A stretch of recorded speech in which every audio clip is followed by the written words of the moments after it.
야담 이야기. 암행어사가 된 왈패. 옛날 어느 마을에 땅 부자 황첨지가 살고 있었습니다. 황첨지는 수백 마지기를 가진 마을에서 제일 가는 부자였습니다. 그런 황첨지에게 관연한 딸이 하나 있었습니다. 그리하여 황첨지는 좋은 사윗감을 고르기 위해 중매쟁이를 불렀답니다. 우리 딸 정선이를 위해 좋은 배필 좀 찾아주시오. 그래 어떤 사랑감을 원하시는지요? 우리 가문은 돈은 많으나 권력이 없다 보니 애로사항을 겪을 때가 많이 있다오. 그러니 벼슬을 하는 집안이면 좋을 것 같소. 알겠습니다. 벼슬아치 좋은 집안의 자재로 알아봐 드리죠. 황첨지는 마을의 사또들이 새로 부임할 때마다 재물을 엄청 뜯기다 보니 벼슬의 목이 메어 있었답니다. 그렇게 중매쟁이가 떠나고 달포가 지나자 중매쟁이가 다시 찾아오는 것이었습니다. 황첨지 나리, 종육품의 공사관 영감의 셋째 아들이 있는데 헌칠하니 꽤나 괜찮더이다. 그렇소? 고맙소이다. 내 딸과 상의해서 통보해 드리겠소. 황첨지는 종육품에 해당하는 공사관 영감의 셋째 아들이라 하니 군침이 돌았습니다. 그리하여 얼른 딸 정선이를 불렀답니다. 예, 정선아. 한양에서 높은 벼슬을 하는 분의 자제로 혼처가 들어왔구나. 참으로 잘 된 것 같다. 아버님, 저는 싫습니다. 아니, 왜 싫다는 것이냐? 그냥 싫습니다. 아니, 그냥 싫다니 그거 참 알다가도 모를 일이구나. 황첨지는 좋은 혼처를 무조건 싫다고 하는 정선이가 무척 못마땅했습니다. 하지만 하나밖에 없는 자식이라 황첨지는 딸바보 아빠였던 것이었습니다. 그리하여 황첨지는 또 중매쟁이를 불러 혼처를 다시 부탁했답니다. 그리하여 중매쟁이는 여러 벼슬아치 자제들의 혼처를 가져오게 되었는데 딸 정선이는 이를 모두 싫다고만 해대는 것이었습니다. 그러자 황첨지는 좋은 혼처를 모두 싫다고만 해대는 정선이 때문에 속이 터져 미칠 것만 같았답니다. 아니, 얘가 좋은 혼처를 모두 싫다고만 해대니 이게 도대체 뭔 일이란 말인가? 그렇게 황첨지는 정선이 때문에 속을 태우고 있었는데 어느 날 정선이가 밥을 먹다 말고 헛구역질을 하는 게 아니겠습니까? 그 모습을 본 황첨지는 깜짝 놀라지 않을 수가 없었습니다. 보통 헛구역질이 아니라 애가 들어선 게 틀림이 없었기 때문이었습니다. 시집도 안 간 처녀가 애를 가졌다니 보통 심각한 일이 아니었습니다. 예, 정선아, 사실대로 말해보거라. 어떻게 된 일이더냐? 그러자 정선이는 고개를 떨구고 눈물을 흘리는 것이었습니다. 울지만 말고 어서 말을 해보래도. 황첨지의 다그침에도 정선이는 눈물만 흘리는 것이었습니다. 그렇게 한참을 울고 난 정선이가 울먹이며 말을 하는 것이었습니다. 사실은 만나는 사람이 있습니다. 정선이가 만나는 사람이 있다는 말에 황첨지는 또 한 번 놀라지 않을 수가 없었습니다. 그래, 어떤 사내더냐? 이미 애까지 들어선 정선이도 씨를 뿌린 그놈도 미웠지만 황첨지는 어쩌겠습니까? 하나밖에 없는 딸자식인 것을. 그래, 어쨌든 날 잡아서 한번 데려와 보거라. 그렇게 며칠이 지나자 정선이가 웬 사내 하나를 데리고 들어오는 것이었습니다. 아니, 그런데 이게 뭔 일이랍니까? 정선이가 데려온 사내는 장터에서 제일 가는 왈패 장현수가 아니겠습니까? 그 모습을 본 황첨지는 두 다리의 힘이 쭉 빠지면서 주저앉고 말았답니다. 그리고 곧바로 방문을 닫아버렸습니다. 장현수라 하면 악명이 높아 어린애들까지도 울다가 그칠 정도였답니다. 장현수는 본시 양반의 자제였으나 가문이 몰락해 왈패가 되었는데 힘도 좋고 머리까지 좋다 보니 장안을 휘어잡은 것이었습니다. 내 너를 두 번 다시 보지 않을 테니 당장 나가거라. 황첨지는 장현수를 향해 문 밖에 대고 말을 하였답니다. 그리고 밤이 지나 날이 밝자 황첨지는 방문을 열고 밖으로 나갔습니다. 아니, 그런데 이건 또 뭔 일이랍니까? 장현수가 마당에 무릎을 꿇고 있는 게 아니겠습니까? 아니, 가지 않고 얘서 뭐 하는 것이냐?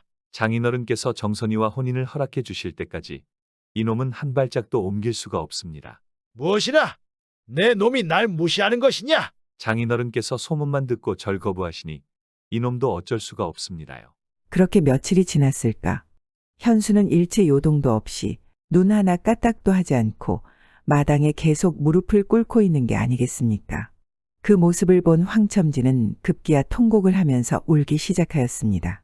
그렇게 밤새도록 울고 난 황첨지는 다음 날이 밝자 딸 정선이와 장현수를 안방으로 불렀습니다.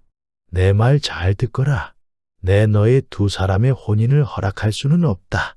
우리 집안의 왈패를 사위로 드릴 순 없느니라. 그러니 어디 멀리 가서 소리 소문 없이 둘이 나가 살 거라. 그리하여 하나밖에 없는 딸 정선이는 장현수를 따라 멀리 떠나고 말았답니다. 그렇게 하나밖에 없는 딸을 보낸 황첨지는 가슴이 아파도 너무 아팠습니다. 그리하여 허구한 날 황첨지는 눈물로 밤을 지새우기 일쑤였습니다. 그리고 황첨지는 모든 의욕을 잃게 되면서 시름시름 앓기 시작했답니다. 홀로 있는 아버지를 두고 떠나는 정선이도 가슴이 너무 아팠습니다. 아버지가 자신을 무척 사랑했다는 것을 잘 알기에 정선이는 가슴이 더욱 아팠던 것이었습니다. 정선이는 현수를 숲길에서 처음 만났었답니다. 정선이가 인적 없는 숲길에서 불량배들에게 겁탈을 당할 위기에 처했을 때 나타나 구해준 게 현수였습니다. 그렇게 인연이 된 두 사람은 서로가 서로에게 호감을 가지게 되면서 사랑을 하게 된 것이었습니다. 보름달이 뜨던 밤에 물레방앗간에서 만난 두 사람은 뜨겁고 달콤한 사랑을 하게 되었습니다. 그렇게 단 한 번의 사랑으로 정선의 뱃속에 애가 들어선 것이었습니다. 그로 인해 결국 정선이는 아버지의 축복도 받지 못한 채 현수를 따라 나설 수밖에 없었답니다. 그렇게 정선이가 떠나고 시간이 얼마나 흘렀을까. 어느 날 마을에 사또가 새로 부임을 해온 것이었습니다. 사또가 새로 부임을 해올 때마다 의리 찾아가 인사를 했기에 황첨지는 이번에도 찾아가 인사를 하였답니다.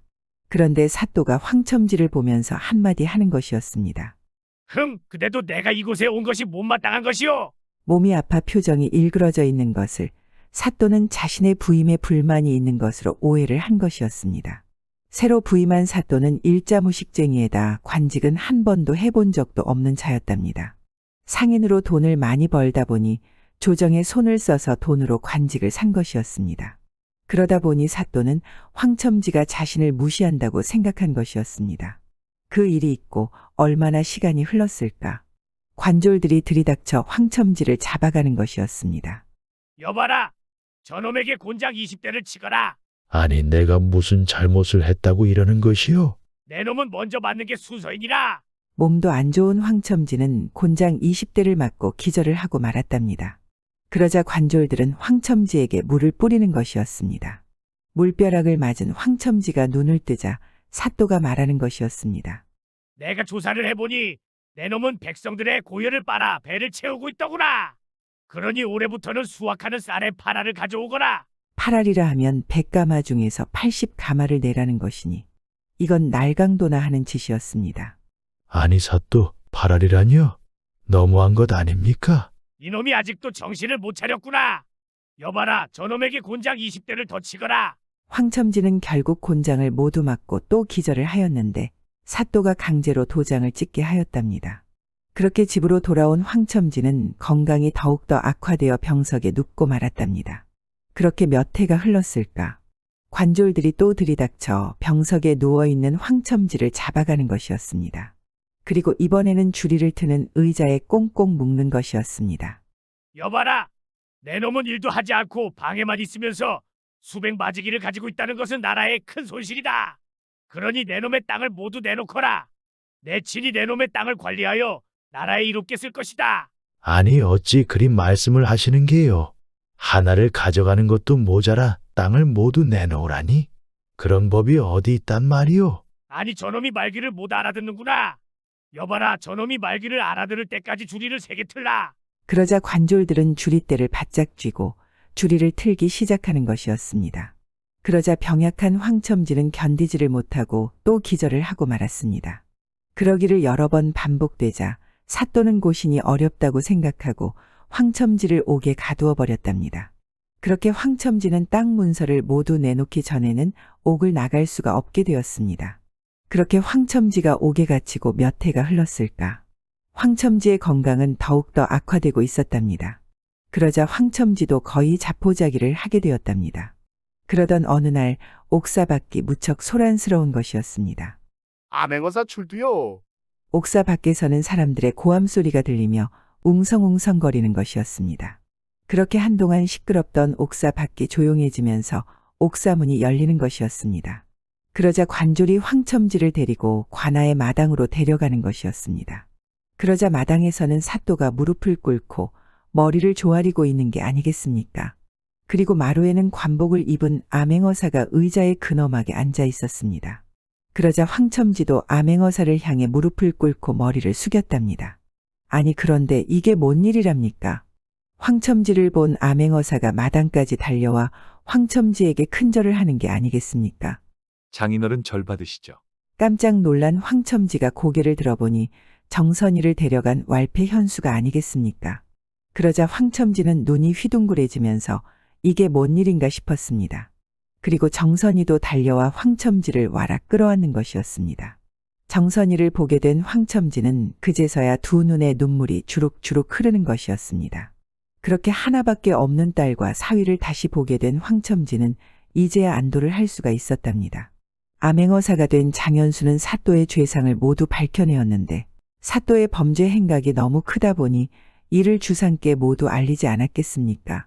그러자 주상은 크게 대노하여 사또는 유배를 보내고 돈 받고 관직을 팔아넘긴 조정 대신들은 모두 사탈 관직시켰답니다. 그 후로도 장현수는 수많은 탐과 놀이들을 찾아내 처결하였는데 그로 인해 주상의 총애를 받게 되었습니다. 그렇게 전국을 돌며 탐과 놀이를 찾아내 처결한 장현수는 어느 날 임금을 찾아가 말했습니다. 주상전하, 제게 작은 소망이 하나 있습니다. 그게 무엇이더냐? 어서 말해보거라. 하나밖에 없는 딸을 제게 주신 장인어른을 모시고 한평생을 살고자 합니다. 내 생각은 가상하다만 너의 뛰어난 능력을 그렇게 썩힌다는 게 너무 아깝구나. 그렇게 하여 현수는 장인어른이 있는 마을로 현감이 되어 내려오게 되었답니다. 비록 현수가 한때는 왈패 짓을 하였으나 그건 가문이 기울면서 받은 수많은 모욕과 울분으로 잠깐 그리 되었던 것이었습니다. 하지만 정선이를 만나 사랑을 하게 되고 정선이 뱃속에 아이가 생기자 아이를 왈패의 자식으로 키울 수 없다고 생각했던 것이었습니다. 그리하여 현수는 불철주야 공부에 매진을 하였고 머리가 총명한 현수는 4년 만에 장원급제를 한 것이었습니다.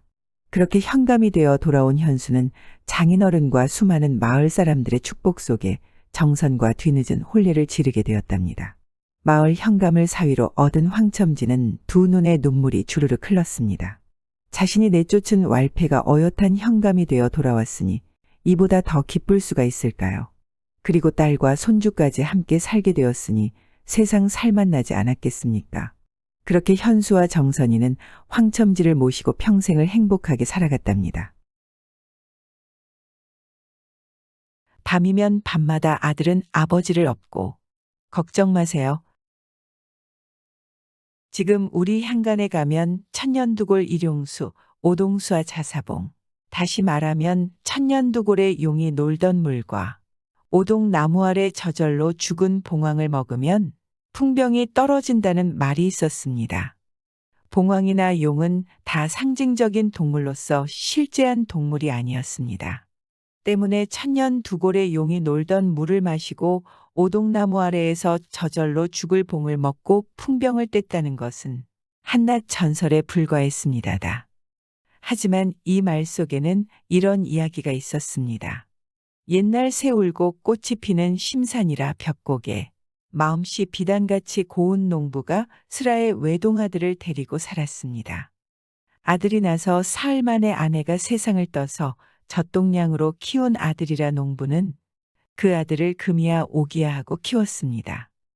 가세가 비난하여 툭 치면 먼지뿐이고 서발장대를 휘둘러도 거칠 것이 없었지만 손톱 끝에 피나게 벌어서는 남의 집 애들이 색동 저고리를 입고 다니면 아들에게도 곱게 해입었고 남의 집 애들이 서당방에 가 글을 배우니 그도 아들을 서당방에 보냈습니다.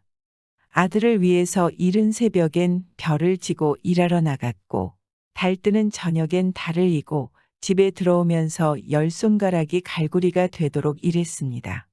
그래도 언제 낯 한 번 찡그리지 않고 늘 얼굴에 웃음을 담고 다니며 천신만고도 웃음으로 지냈습니다. 애미 없이 키운 자식에게 일천정을 다 부으니 고생도 낙이었습니다. 나서 사흘 만에 따뜻한 어머니 품 잃고 아버지의 품에서 자란 아들은 모두들 어머니 품이 제일이라 했지만 그만은 세상에 아버지 품처럼 깊고 따뜻한 품이 없는 줄 알고 살았습니다. 두 눈으로 아버지 고생하시는 걸 본 아들은 서당방에 가자 밤의 낮을 이어가며 흐르는 물처럼 부지런히 글을 배웠습니다. 일촌광음을 일촌금처럼 귀히 여기며 글 공부에만 명심하니 물리 같아서 글을 지으면 구절마다 명문이여 세상사를 물으면 박학다문하고 사통오달하여 막히는 것이 없었습니다. 서당방에서 글 공부하는 아들은 과거볼날을 손꼽아 기다렸고 농부도 112삼추로 그날을 기다렸습니다. 그런데 아들이 서울에 가 과거볼 날이 눈앞에 다가오는데 농부가 그만 풍병에 걸려 아예 자리에서 일어나지 못하게 되었습니다. 의원을 모셔다 배우니 의원마다 무방도라 머리만 젖고 백약을 쓰니 백약이 무효였습니다. 하늘이 무너져도 솟아날 구멍이 있다지만 세상에 나서 오직 그 아버지만을 믿고 살던 아들은 그 아버지만 세상을 뜨면 살아 살 길이 없을 것만 같았습니다. 아들은 밤이면 밤마다 아버지 곁에 아버지의 병시중을 들어주고 낮이면 낮마다 발바닥에 불이 일 지경으로 의원 데리러 다녔습니다. 아들은 약지어다 약을 다린다 하며 한 번 자리에 편히 앉아 쉬지도 못했고 시름 놓고 밥 한술 떠보지 못했습니다. 정성이 지극하면 도리에 꽃이 핀다고 했지만 아들이 이렇게 100가지 1000가지 방도를 찾아대도 농부의 병은 날이 갈수록 더해가기만 했습니다. 아들은 아버지 병을 떼지 못하여 눈물이었고 아버지는 그놈의 몹쓸 병 때문에 아들이 서울 과거 보러도 못 가게 되었으니 죽지 못해 눈물이었습니다. 그러던 어느 날이었습니다. 시골에서 99고개를 넘어가면 명의가 있다는 소리를 듣고 아들은 아버지를 업고 명의를 찾아 떠났습니다. 가다가 동네가 보이면 아버지를 숨겨두고 동네에 가 밥동량을 해서는 끼니를 때우고 끼니를 때우고서는 걸었습니다. 이렇게 주야로 걸어가니 정말 소문과 같이 명의가 있었습니다. 머리발이 파뿌리처럼 허연 명의는 반나절이나 농부의 병을 보더니 땅이 꺼지게 후 한숨을 쉬며 머리를 젓더니 아들을 불렀습니다. 젊은이 돌아가서 아버지가 자시고 싶다는 음식을 성의껏 해서 대접하게. 이게 명의가 내는 약처방이옵니까? 하도 방도가 없어서 내는 방도네. 아들은 눈물을 비오듯 흘리고서도 아버지한테 와서는 웃는 낯으로 말했습니다. 아버지, 집에 돌아갑시다. 그래, 무슨 방도가 있다느냐? 어유, 이 늙은 것이 죽지 않고 그저 너만 고생시키는구나. 아버지, 근심 마시고 돌아갑시다. 아들은 아버지를 업고 되돌아섰습니다. 불언천리하고 명의까지 찾아왔다가 받은 처방이 아버지를 잘 대접하라는 것이니 아들은 걸음이 되지 않았습니다. 그래도 아들은 아버지에게 추호의 내색이라도 드러날까 소리 없이 속으로 피눈물 떨구며 총총 걸음을 옮겨 놓았습니다. 산은 높고 물은 깊어서 갈 길이 막막한데 시름 없이 구만리 장천에 떠가는 해는 서산에 비뚤어지기 시작해서 아들은 아버지를 생각하여 그 욕도 달게 먹으며 밥을 빌어다 아버지를 대접하였습니다. 이를 악물고 주야불문하고 아버지를 업고 걷고 나니 또 반달이라는 시일이 가까워와서 마지막 고개에 올라섰습니다. 험한 산길을 오르다 보니 목에서는 쉰내가 확확 풍기고 온몸이 땀투성이가 되어 더 걷기 어려웠습니다. 아들은 산에 오르자 아버지를 내려놓고 쉬었습니다. 종이 한 장 들 기운도 없어 아들은 자리에 앉아 나무에 기대어 한참 자려는데 아버지가 그를 불렀습니다. 얘야, 목이 가래서 집에 가지도 못하고 죽을 것 같구나. 어디 가서 물이나 좀 떠다 주려무나. 죽더라고 물이나 마시고 죽었으면 좋겠다. 아들은 아버지가 물을 찾는 바람에 정신을 차렸습니다. 아버지, 기다리세요. 제가 물을 떠다 드리죠. 아들은 대답하고 제꺽 일어났습니다. 어디서 어떻게 생긴 힘인지 알 수 없었습니다. 하지만 산 꼭대기에는 물이 있을 수 없었습니다. 골짜기나 산 아래로 내려가야 물을 찾겠는데 산고개가 얼마나 높은지 골짜기가 눈뿔이 아득하게 깊었습니다. 산 아래에서 물을 찾았다면 몰라도 산 꼭대기에 올라서 물을 찾으니 아들은 또 후들후들 떨리는 다리를 옮겨 놓으며 산 아래로 내려가야 했습니다. 하지만 아들은 조금도 낯을 찡그리지 않고 웃는 낯으로 물을 찾아다녔습니다. 물을 찾아서 나무숲을 헤치며 다니다 보니 옷은 째기고 살도 긁혀 피가 났지만 아들은 제 몸에 피가 흐르는 것보다 물을 찾지 못하는 것이 더 안타까웠습니다. 반나절 산중에서 헤매다 한 곳에 이르니 바가지 같은데 물이 있었습니다. 산정에서 목이 갈아여 물을 기다리고 있는 아버지를 생각하고 그 물을 보니 7년 대한 가문 날에 비 본 듯이 반갑고 생이별했던 부모 형제를 다시 본 듯 반가운지라 자세히 살펴보지도 않고 그 물을 정히 받들어 들고 산정에 올라와서 아버지에게 대접하였습니다. 아버지는 물을 보자 반가워서 얘야, 너 이 산 중에 무슨 인가가 있어 바가지에 물을 담아 들고 왔느냐? 아버지는 아들의 대답을 기다릴 새도 없이 꿀꺽꿀꺽 그 물을 다 마시더니 소르르 잠이 들었습니다. 아들은 아버지가 주무시는 걸 보자 너무도 기뻐서 아버지가 잠에서 깰 때까지 옴짝 않고 아버지를 지켜보았습니다. 농부는 한잠 잘 자고 기지개를 켜며 잠을 깼습니다. 아버지, 편히 주무셨습니까? 아들은 아버지에게 절을 하며 물었습니다. 헌데 농부는 그 말에 대답할 대신 아들을 보고 배가 고프니 뭘 좀 달라고 했습니다. 인가가 어느 골짜기 옆에 붙었는지 알 수도 없는 산정에 올라서 먹을 것을 찾으니 구할 길이 막연하나 아들은 아버지가 시장에 하시는 것을 보자 두말 없이 일어섰습니다. 오불꼬불한 길을 따라 오금에 불을 일구며 반나절이나 걸었는데 인가가 없었습니다. 생각해보니 이렇게 인가만 찾아다녀서는 아버지가 굶어서 세상을 뜰 것만 같았습니다. 그는 더는 인가를 찾지 않고 산속에서 헤맸습니다. 혹여 산짐승이라도 만나면 잡아서 아버지한테 대접하리라 생각했습니다. 이리저리 헤매는데 한 곳에 이르니 큰 오동나무가 섰는데 그 나무 밑에 죽은 닭과 같은 것이 있었습니다. 죽은 산닭이라도 만나니 얼마나 기쁜지 몰랐습니다. 아들은 그걸 들고 단숨에 산정에 올라와 불에 구워서 아버지에게 대접했습니다. 농부는 배가 어떻게나 고팠던지 호랑이 본 사람 창구멍 틀어 막듯 다 먹었습니다. 아버지는 더 찾는 것이 없으니 아들은 아버지를 업고 집에 왔습니다. 헌데 하루 이틀 지나가니 아버지 병이 차츰 나아가더니 한 달이 채 되지 않아 아버지는 병이 다 나았습니다. 아무리 생각해도 알 수 없었습니다. 명의도 방도가 없어 도리지라며 아버지를 잘 대접하라는 말밖에 못하여 되돌아왔는데 병이 나은 것이 알 수 없는 일이었습니다. 아무리 생각해도 산에서 물을 대접하고 산닭을 대접한 일밖에 없었습니다. 아들은 생각 끝에 그 산정에 올라가 보았습니다. 산정에 올라가 보니 바가지라던 것은 바가지가 아니고 천년이나 묵은 두골이었고 두골에는 용 2마리가 놀던 흔적이 있었습니다. 그리고 산닭이라 하던 것은 산닭이 아니라 오색무늬가 눈부신 빛발을 뿌리는 봉황새였습니다. 이로부터 명의도 아닌 아들의 효성으로 아버지의 풍병을 뗀 이야기와 함께 천년두골 일용수, 오동수와 자사봉이란 말이 전해지게 되었다 합니다. 야담 이야기. 부인은 1년에 한 번. 서방님 오늘 밤 왜 절 외롭게 하는 거죠? 경상도 사람들은 아주 반가운 친구를 만나면 주먹으로 친구의 어깨를 치면서 하는 말이 있습니다. 이 문둥아 죽지 않고 살았노? 이 문둥이 자식 보고 싶었다. 친구를 만나서 안부를 묻고는 부둥켜하는 채로 좋아서 어쩔 줄 몰라 합니다.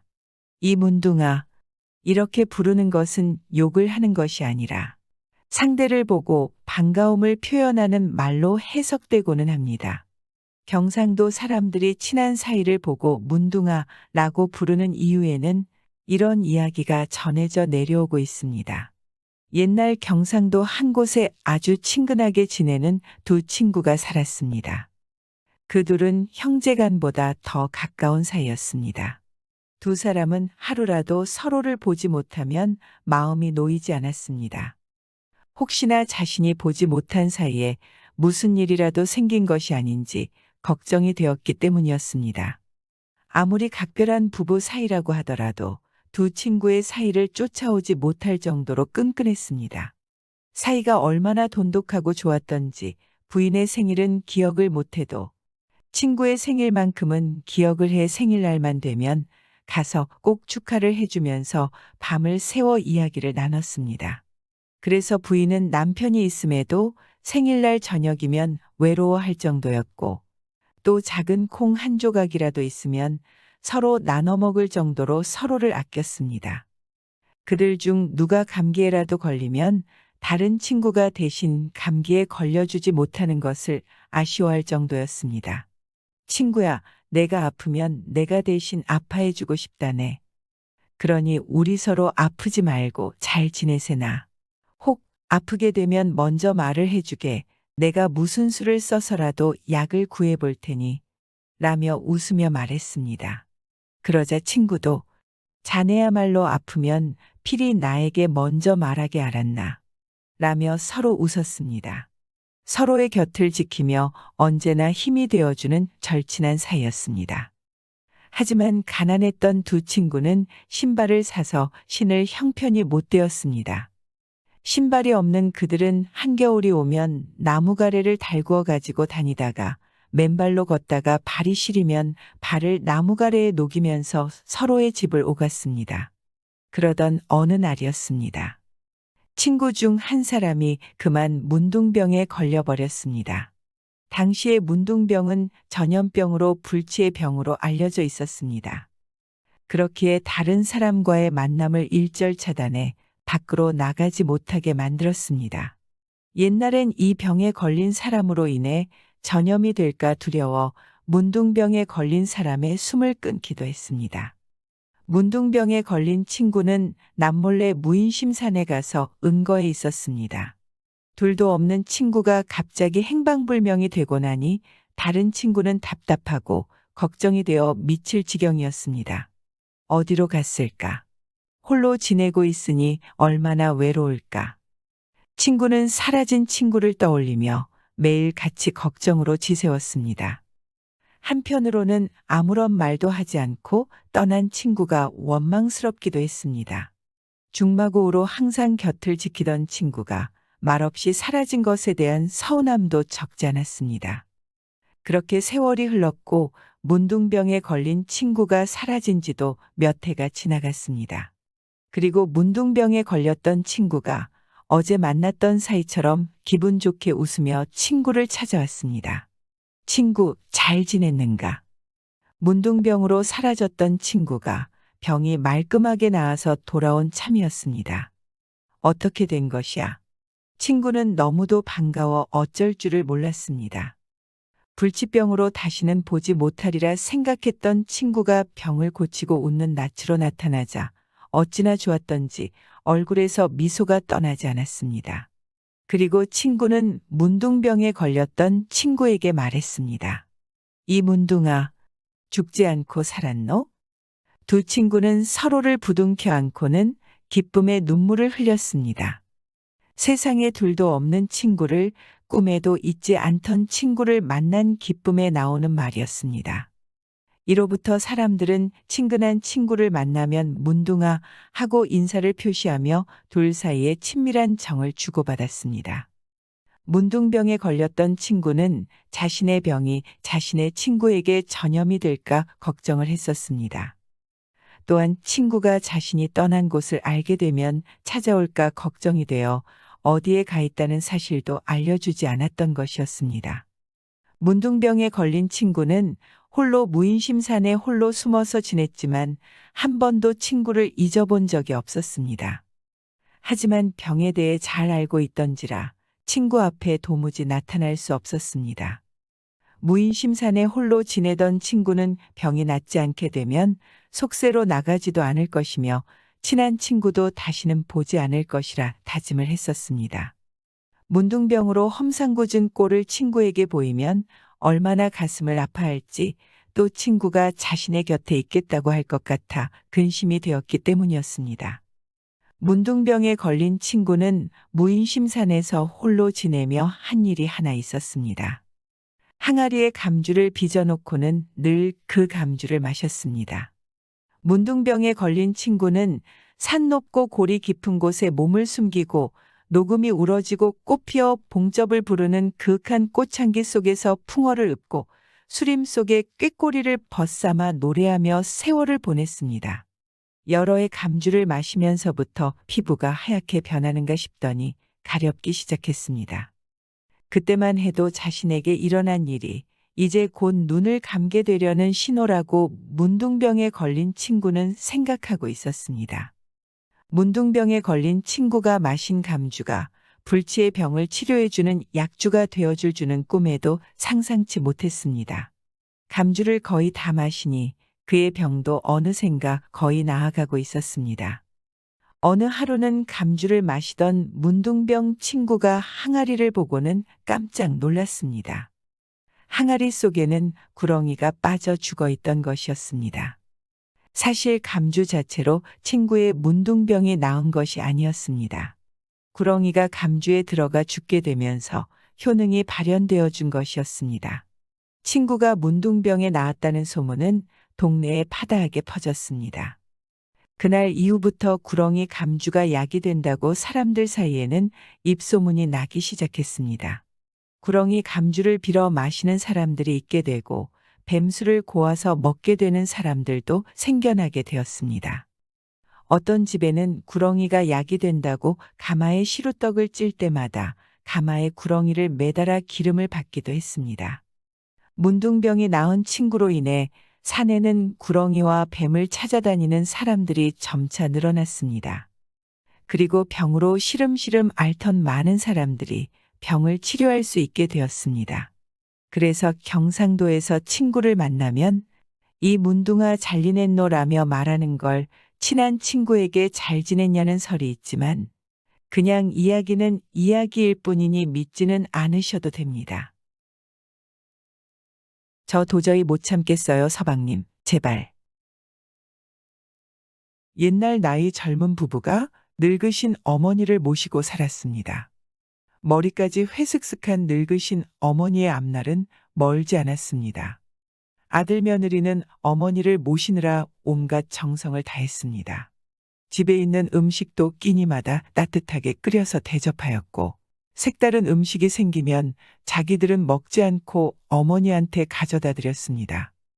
그런데 일은 언제나 6살 먹은 아이한테서 생겼습니다. 맛있는 음식을 어머니 상에 놓기만 하면 철모르는 어린 것이 다 먹었습니다. 할머니는 어린 것이 좋아하는 것을 보고 언제나 색다른 음식이 상에 놓이기만 하면 어린 손자에게 먹이었습니다. 아이 때문에 아들 며느리는 늙으신 어머니를 잘 공대할 방도가 없었습니다. 아들도 안타까워 가슴을 뜯었고 며느리도 속이 타서 가슴을 뜯었습니다. 어린 것은 달래도 말을 듣지 않았고 때리고 욕해도 그때뿐이었습니다. 한편 어머니는 어린 것을 욕하거나 때리는 것을 보기만 하면 며칠씩 말도 하지 않았습니다. 그러니 때릴 수도 욕할 수도 없었습니다. 아이만 없으면 어머님 한 분을 잘 모실 수 있는데 아이가 있어서 늘 어머니에게 죄송스러웠습니다. 서로 말은 주고받지 않았어도 아들도 이런 생각을 했고 며느리도 이런 생각을 했습니다. 어느 하루 어머니가 어디로 나간 틈에 부인이 남편을 보고 말하였습니다. 어머님이 안 계실 때 조용히 올릴 말씀이 있습니다. 무슨 말인지 어서 하오. 여보, 늙으신 어머님이 인제 앉으시면 얼마나 앉겠어요. 늙으신 어머니를 잘 모셔야겠는데 아들놈이 탈입니다. 옳소. 탈은 그 녀석이 탈인데 그럼 어떻게 하면 좋겠소? 제가 독한 마음을 먹었습니다. 우리 그 애를 처리합시다. 자식이라는 것은 이제 다시 나오면 되지만 늙으신 어머니는 한번 돌아가시면 다시 돌아오지 못하옵니다. 낭군님, 내 생각이 어떠하옵니까? 어떠할 게 있어? 나도 진작부터 그런 생각을 하고 있었는데 부인 생각이 어떠한지 몰라서 말을 못하고 있었어. 여보, 우리 그렇게 하고 어머님을 잘 모시기요. 그렇게 합시다. 부인은 입술을 깨물었고 남편은 주먹을 으스러지게 틀어잡았습니다. 이튿날 아침이었습니다. 남편은 삽과 괭이를 메고 산으로 갔고 부인은 철 모르는 어린 것을 등에 업고 남편을 따라 걸었습니다. 아버지 어머니는 속으로 눈물 짓는데 철없는 어린 것은 산속에 들어서니 좋아 야단이었습니다. 새우는 소리를 들어도 내려서 놀자고 하고 고운 꽃을 봐도 내려서 꺾고 성화를 부렸습니다. 어머니는 등에 업은 아이를 얼리고 달래가며 산속으로 들어가고 또 들어갔습니다. 앞에서 터벅터벅 걸어가던 남편이 널찍한 자리를 보고 섰습니다. 여보, 여기가 산세도 좋고 땅도 좋은데 여기다 묻는 것이 어떠하오? 부인이 보니 산세도 좋고 땅도 좋아서 묘를 쓸만한 장소였습니다. 부인은 말없이 아이를 내려놓고 남편과 함께 묘자리를 파기 시작했습니다. 남편이 파다 맥이 지나면 부인이 들어가 파고 부인이 파다 바빠하면 남편이 들어가서 팠습니다. 두 사람이 말없이 눈물 짓고 엇갈아가며 파는데 옆에서 구경하던 아이가 물었습니다. 엄마, 땅은 왜 이렇게 파? 얘야, 이건 내가 알 일이 아니니 가서 놀기나 하여라. 아버지가 어머니를 대신해서 말했습니다. 부부간이 또 엇갈아가며 팠습니다. 한참 파올리다 남편이 부인을 보고 물었습니다. 여보, 이만 파면 안 되겠어? 남편은 맥이 지나여 부인을 보고 물었지만 부인은 딱 잡아떼었습니다. 여보, 당신이면 맥이 나겠소마는 더 파야 합니다. 옅게 파면 산 짐승들이 파헤칠 수도 있고 추울 때 되면 더 춥고 더울 때 되면 더 더울 것이 아니겠어요. 맥이 나지 않더라도 더 팝시다. 남편도 자식을 묻을 땅을 파니 힘이 난리 없었습니다. 하지만 부인의 말을 들은 남편은 또 소리 없이 땅 밑에 흙을 한 삽 두 삽 파올렸습니다. 헌데 한 쉼 잘 파들어가니 삽이 더 들어가지 않고 무엇인가 걸렸습니다. 땅 밑에 무엇이 있는 줄 알고 삽질을 그만두고 괭이질을 했습니다. 그러나 괭이도 들어가지 않았습니다. 죽을 힘을 다해서 괭이를 내려쳤습니다. 들고 보면 괭이 끝에 범마다 누런 것이 묻어나올 뿐 좀채로 팔 수 없었습니다. 그들은 밑에 큰 돌이 깔려 있는 줄로만 생각하고 그 돌을 드러내고 아이를 묻으려고 주위를 빙 둘러 파고 젖먹던 힘까지 짜내서 그것을 드러냈습니다. 뽑아내니 그것은 둘이 아니고 큰 종인데 금빛이 번쩍번쩍했습니다. 여보, 이것 참 이상하구만. 이게 대체 무슨 종이요? 누런 빛이 나는 게 이게 혹시 금으로 만든 금종이 아닐까? 그걸 제가 어떻게 알겠어요? 당신도 금을 보지 못했으니 고생스럽더라도 당신이 저 아래 동네에 가서 촌장 노인을 모셔다 물어보는 게 좋겠어요. 그것도 좋겠소. 남편은 헬레벌떡 달려가서 그 동네에서 나이 제일 많은 촌장 노인을 모셔왔습니다. 노인님, 이게 대체 무슨 종입니까? 노인은 한참이나 살펴보더니 깜짝 놀랐습니다. 이게 금종이로군. 금종이라고요? 그렇네, 금종일세. 그런데 여기에 금종이 있다는 걸 어떻게 알고 와서 팠는가? 노인은 이상한 생각이 들어서 물었습니다. 젊은 부부는 노인에게 숨김없이 자초지종을 다 말하였습니다. 노인은 하늘을 쳐다보며 감탄하였습니다. 출천지대요라더니 과연 하늘이 효자효부를 내었구나. 이 사람들 금종을 팔면 몇만 양이 갈 터이니 어머님을 잘 모시고 대대로 금이옥식을 하며 잘 살게 되었네. 자, 금종은 내가 팔아줄 것이니 아이를 업고 내려가세. 죽이자던 어린 것도 살리고 어머니도 근심 없이 받들어 모시게 되었으니 이보다 더 큰 기쁨이 없었습니다. 부인이 아이를 다시 업고 서 있는데 마을에서 황소임이나 쓰는 젊은 이들이 넷이나 올라와서 주먹 같은 땀을 뚝뚝 떨구며 금종을 메고 마을로 내려갔습니다. 부인과 남편은 그들을 따라 동리로 내려갔습니다. 금종을 마을에 가져다 놓으니 온 마을 사람들이 모여서 보고는 금종을 처음 본다면서 한번 걸어놓고 쳐보자고 야단들이었습니다. 쳐보고 판데도 값이 내릴 것은 없었기에 마을 사람들은 금종을 큰 나무에 걸어놓고 쳤습니다. 떵, 떵, 떵. 굉장히 크고 아름다운 소리가 온 마을에 울려 퍼졌습니다. 그 종소리가 울리더니만 온 마을에는 웃음소리와 노래소리가 차넘쳤습니다. 이웃 간에 맞다들어 싸우던 집들에서도 웃음소리가 났고 부부 간에 서로 싸우던 집들의 웃음이 터져나왔습니다. 이와 같이 그 종소리가 울리면서부터 온 마을이 화목해졌습니다. 이렇게 되니 온 마을 사람들이 그 종을 팔지 못한다고 하였습니다. 모두들 집집들에서 쌀도 내고 돈도 내서 한 집을 섬기고 그 집 늙으신 어머니는 모셔다 자기들 어머니처럼 받들어 모시자고 하였습니다. 촌장 노인은 이들 젊은 부부를 보고 마을 사람들의 의향대로 하면 어떻느냐고 물었습니다. 젊은 부부는 마을 여러 사람들이 의향대로 하겠다고 대답하였습니다. 젊은 부부는 집에 가서 어머니를 모시고 이 말을 놓았습니다. 이 집에서 이사를 오니 마을 사람들은 말한 대로 어머니는 임금 모시듯 받들어 모셨고 온 마을이 한마음이 되어 일심으로 이 집 한 집을 섬기었습니다. 그리하여 이 집은 입을 것 먹을 것 근심 없이 지냈다고 합니다. 마을에서도 그 종을 걸어놓고 치면서 집집에서 화목하게 보냈고 온 마을 사람들이 화목하게 지냈습니다. 이 마을에서는 불화가 무엇인지 모르고 웃음과 노래 속에서 세월을 보냈습니다. 날이 가고 달이 갔습니다. 이 마을에서 금종을 걸어놓고 노래와 웃음 속에 세월을 보낸다는 소문은 한 입 건너 두 입 건너 퍼지기만 했습니다. 발 없는 말이 천리를 간다고 이 소문은 임금의 귀에까지 들어갔습니다.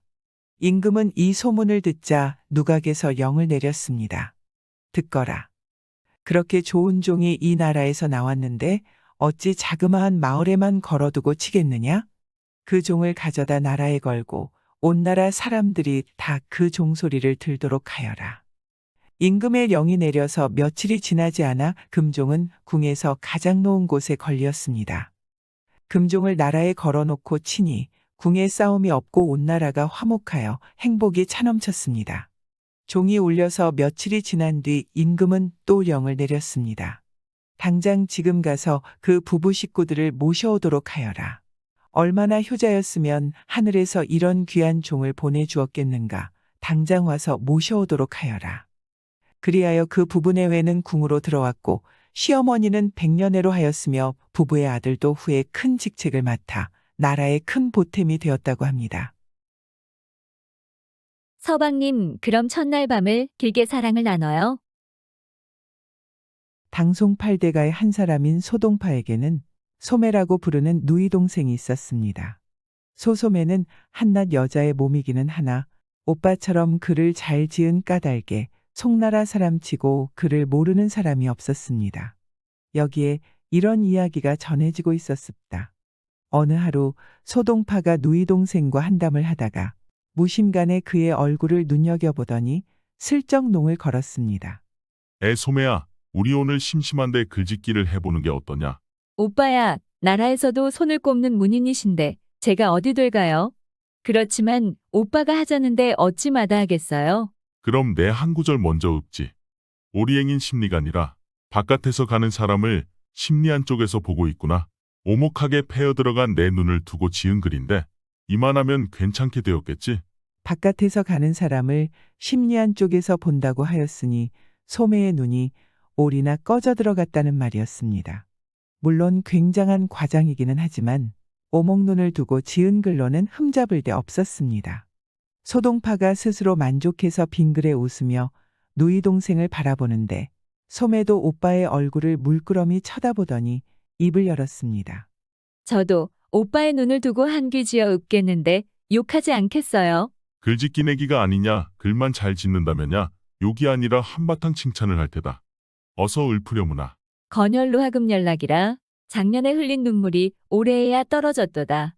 오빠, 이 누이 동생의 글재간도 이만하면 괜찮지요? 소동파가 들어보니 과연 잘된 글이었습니다. 작년에 흘린 눈물이 올해에야 떨어졌으니 자기의 눈이 오리가 아니라 몇십리 몇백리나 우묵하게 패어 들어간 셈이 되었습니다. 그러니 그 형상도 자기 글보다 더 잘 그렸고 과장도 자기 글보다 썩 잘하였습니다.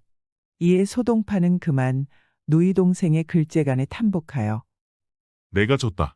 내가 졌어. 하고 웃고 말았다 합니다. 이와 같이 소소매가 글에 능하다 보니 그 가문에서 도 글자라는 선비를 사위로 맞아들이려 하였습니다. 그래서 수소문하던 끝에 진서유라는 사람과 혼약을 정하였습니다. 진서유는 소동파하고도 익히 아는 사람이라 비록 성례를 이루기 전이었지만 소매네 집에 자주 놀러 오곤 하였습니다. 어느 하루 소매는 진서유가 왔다는 말을 듣자 그를 별당으로 청하였습니다.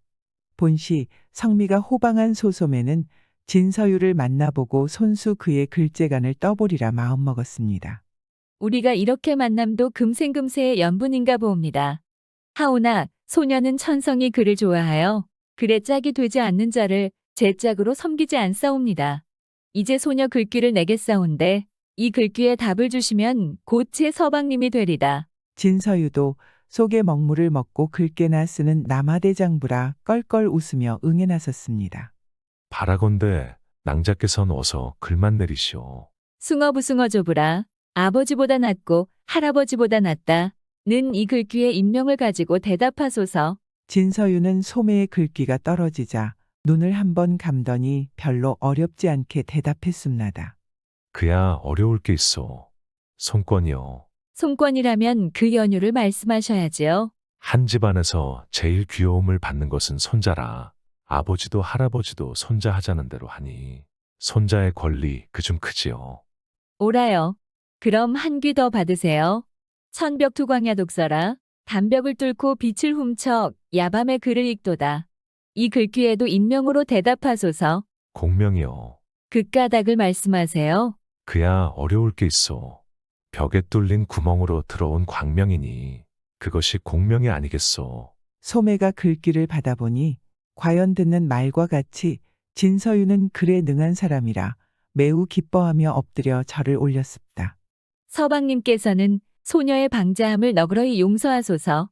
바라건대 버리지 마시고 어서 택일하여 데려가 주옵소서. 그 후 잔치날이 되어 진서유는 사모관대 떨쳐 입고 신행을 오게 되었습니다. 예를 마치고 밤이 되어 동방화촉 밝혀놓으니 진서유의 마음은 기쁘기 한량없었습니다. 그런데 저녁 후 잠깐 소풍하고 돌아오니 신방문이 안으로 꽁꽁 잠겨져 있었습니다. 서유는 소매가 농을 즐기는 줄 아는지라 부인 문 좀 열어주오. 하고 사정하였습니다. 그러나 소매는 딱 잡아떼었습니다. 안 되오이다 서방님. 오늘은 이팔청춘 고이 간직해온 소녀의 몸 바치는 날이온데 어이 그리 쉬울 수가 있사옵니까? 글을 지어 이 문을 벗기시도록 해야 하옵니다. 그러기 전엔 절대 문을 열지 못하겠나이다. 진서유가 들어보니 참으로 기가 막혔습니다. 꼭 잠긴 문을 손으로 열라면 몰라도 글로써 어찌 연단 말인가. 소매가 아무리 그를 좋아하기로 첫날 밤에까지 글로 자기를 골탕 먹일 줄은 정말로 꿈밖이었습니다. 그렇다고 문을 열 글귀를 짓지 않을 수도 없었습니다. 그런데 무슨 글귀를 어떻게 지어야 한단 말인가. 진서유는 아무리 생각해도 그 글귀가 생각나지 않아 서성거리며 궁리하다 보니 저도 모르게 별당 앞 연못가에 이르렀습니다. 이때 소동파도 못가에 나와 있었습니다. 그는 글 잘 짓는 누이 동생이 첫날 밤 신랑과 무슨 글짓기라도 하지 않나 하는 궁금한 생각이 들어 찾아왔다가 방금 소매가 글로 문 열라고 하던 소리를 들었었습니다. 그런데 얼른 그 글을 지을 줄 알았던 진서유가 그 글을 짓지 못해 안타까이 연못가를 왔다 갔다 하기만 하니 측은한 생각이 들었습니다. 이때 소동파는 벌써 그 글귀를 생각해냈지만 진서유에게 직접 알려줄 수는 없는지라 퍼뜩 한 꾀가 떠올라 진서유가 듣도록 주먹만한 돌멩이 하나를 주워 못에 던졌습니다. 첨벙 하는 소리를 듣고 정신이 들어 연못을 보니 달이 내려앉은 몸물이 파문을 이루며 물밑의 하늘이 열렸습니다. 옳지, 그렇지. 진서유는 그제야 글귀가 생각나서 좋아라 하고 신방으로 달려가는데 바로 연못가에 소동파가 서서 빙그레 웃고 있었습니다. 그러나 저러나 진서유는 급히 신방문 앞에 뛰어가서 구성 좋게 한귀지어 읊었습니다. 투석충계수저천이라 돌을 던져 물밑에 하늘을 열었도다. 부인 그래 이 글이면 문이 열리겠지요. 서방님 어서 문을 당겨보세요. 진서유가 문고리를 쥐어당기니 잠가놓았던 문이 살짝 열리는데 소매가 꽃 같은 웃음을 짓고 있었습니다. 그리고 소매는 서방님이 글을 못 지을 거라고는 생각을 못 했는데 들어오시지를 않으니 걱정을 많이 하였습니다. 부인님이 통과한 줄 알고 내가 잠깐 방심을 했구려. 나도 남자인지라 첫날 밤이라는 생각에 그만. 미안하네. 아니에요, 서방님. 제가 짓궂게 굴어서 죄송해요. 서방님과 평생을 살아야 한다고 생각하니 서방님이 첫날 밤에 저를 위해서 어떻게 생각하시는지 궁금했습니다. 정말 감사합니다. 아니요, 당연한 말씀이요. 처남이 아니었으면 아직도 들어오지 못하고 있을 것이요. 신방에 들어온 서유는 그제야 후 안도의 숨을 내쉬었습니다. 그리고 오늘은 처남 덕분에 동방화촉을 지내는구려. 참으로 문장과 오라비에 글자라는 누이가 올소이다. 서방님, 그럼 첫날 밤을 길게 사랑을 나눠요. 라며 소매는 배시시 웃었습니다. 서방님 새 군용 중에 가운데 군용에다 넣어보셔요. 옛날 오가 성을 가진 젊은이가 있었습니다. 기골이 건장하고 성품이 정직했지만 배운 것이 없어 아내의 덕으로 놀면서 지내야 했습니다. 아내는 마침 서울 어느 재상집에서 하녀 노릇을 하고 있었습니다. 상냥하고 착실한 까닭에 재상 내외의 사랑을 받았고 또 그간 부지런히 저축한 돈도 많았습니다. 그러는 동안에도 아내는 남편을 조금도 타박하지 않고 극진히 위했습니다. 남편이 장차 크게 될 사람이다. 라고 굳게 믿고 있었기 때문이었습니다. 이유는 남편이 5년 전에 있었던 일도 상세히 기억하고 있을 정도로 머리는 좋았으며 친구와 한번 나눈 대화는 절대 잊어버리는 일이 없었습니다. 한 번은 남편과 장터를 나갔는데 한편에서 놀이로 투어 던지기를 하고 있었습니다. 대부분 사람들은 실패를 하는데 남편이 한번 던져보겠다고 하였습니다. 그래서 장난으로 서방님 새 군용 중에 가운데 군용에다 넣어보셔요.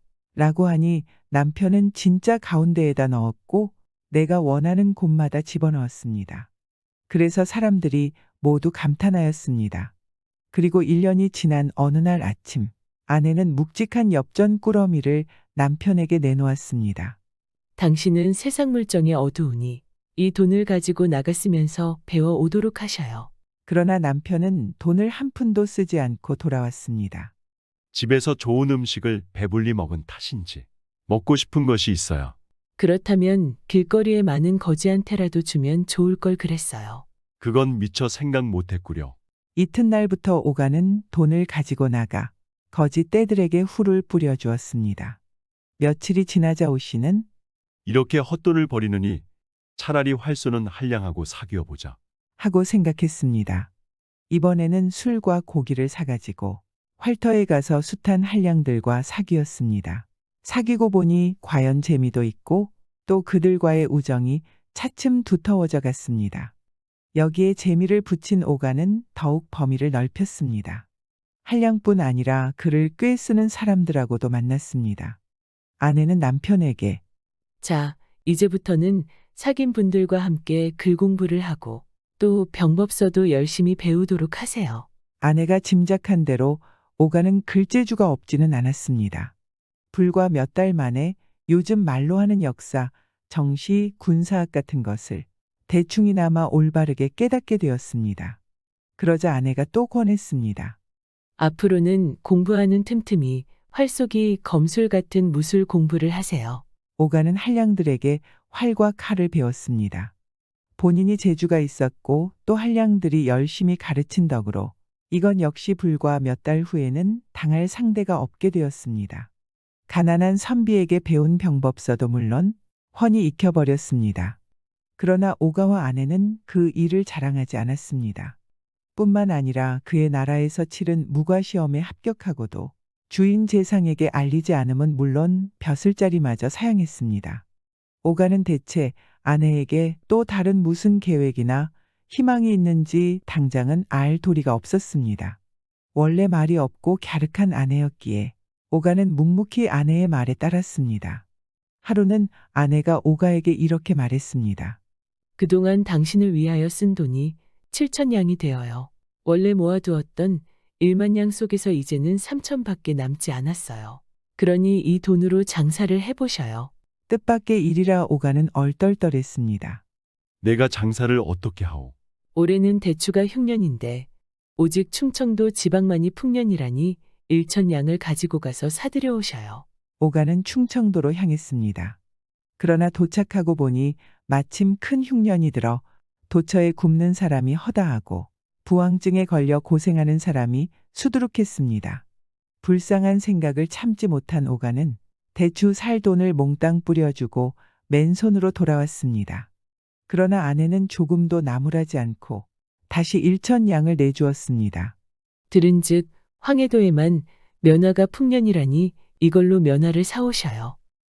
그런데 오가는 이번에도 충청도 때와 똑같이 하고 맨손으로 돌아왔습니다. 그래도 아내는 뭐라 하지 않았습니다.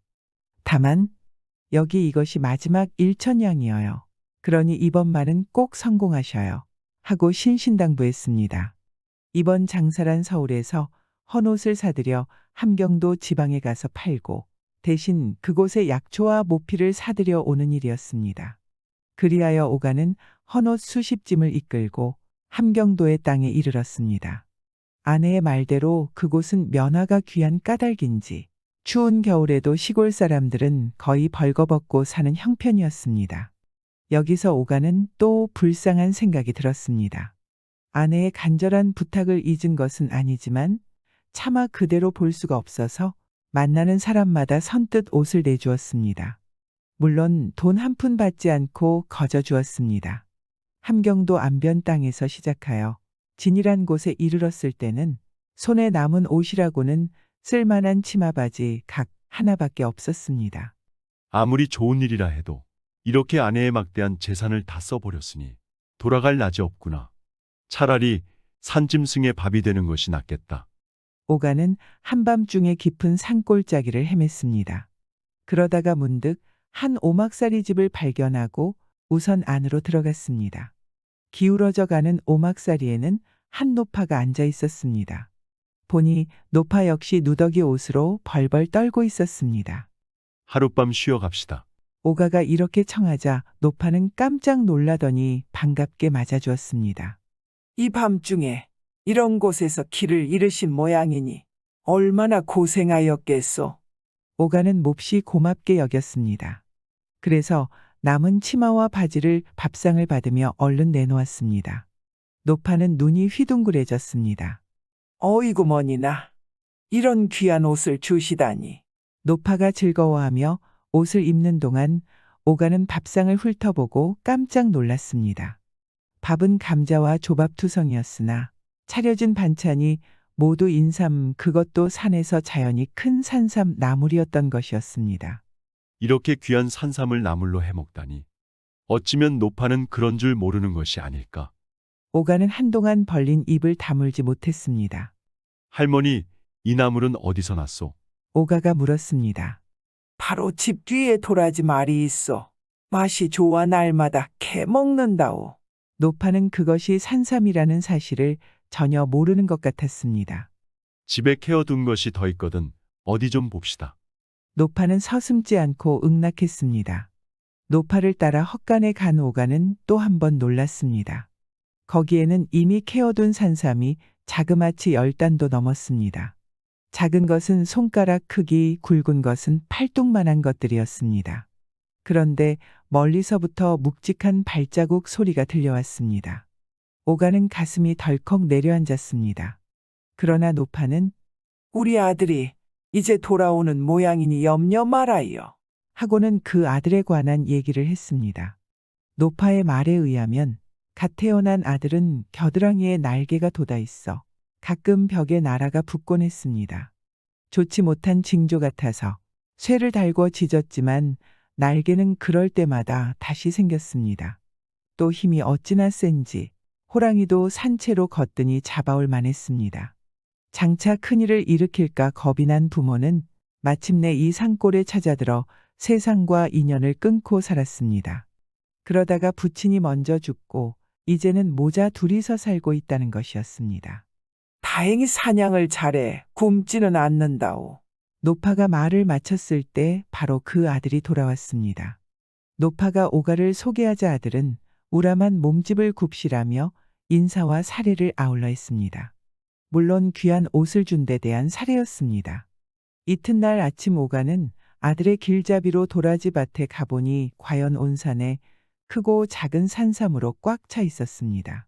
노파의 아들과 함께 하루 종일 캐낸 산삼은 굵은 것만으로 대여섯 찜은 좋게 되었습니다. 그것을 아들은 힘도 들이지 않고 간단히 묶어 어깨에 지더니 오가를 원산 고을밭까지 잠깐 동안에 데려다 주었습니다. 괴상한 일은 오가가 막 고맙다는 인사를 하려던 순간에 생겼습니다. 그 아들이 갑자기 온데간데 없이 사라진 것이었습니다. 어쩌면 그 모자가 모두 이 세상 사람이 아닐지도 모른다. 오가는 돌아와서 아내에게 자초지종을 이야기했습니다. 아내는 당신이 쌓은 덕을 기특히 여겨 하늘이 주신 상인가 보아요. 하며 기뻐했습니다. 그러나 아내는 이 일을 당분간 숨겨두고 때가 오기를 기다렸습니다. 그러다가 주인 제상의 환갑잔치 때 소인의 남편이 대감께 드리려고 애써 구한 것이오니 받아주십시오. 하고 그중 좋은 산삼 10뿌리를 가져다 바쳤습니다. 제상이 뜻하지 않던 산삼을 얻어 기뻐한 것은 말할 필요도 없었습니다. 자리를 같이 한 손들도 무릎을 치며 탄복하고 또 부러워했습니다. 그제야 아내는 남편의 일을 낱낱이 고했습니다. 그리고 그 자리에 있던 여러 대신들에게도 산삼을 고루 나눠주었습니다. 모두들 눈이 휘둥그레질 만큼 놀라고 기뻐했습니다. 그뿐인가 정작 오가를 만나보고서는 세상에 이토록 성실하고 씩씩한 무인은 처음 보았다 하며 입을 모아 칭찬했습니다. 이때 비로소 오가가 묵과에 합격한 줄 알았기 때문만은 아니었습니다. 그간 아내가 정성 들여 지은 무관의 예복을 입은 오가의 모습은 정말로 훌륭하기 짝이 없었던 것이었습니다. 오가가 주인 제상을 비롯하여 여러 대신의 주선으로 무관 벼슬에 오른 것은 당연한 일이었습니다. 오가는 그 후 공을 많이 세워 수군의 제도까지 지냈습니다. 그리고 80살의 나이로 세상을 떠날 때까지 아내를 끔찍이 존경하고 위했다고 합니다. 구독과 좋아요, 알람 설정은 사랑입니다.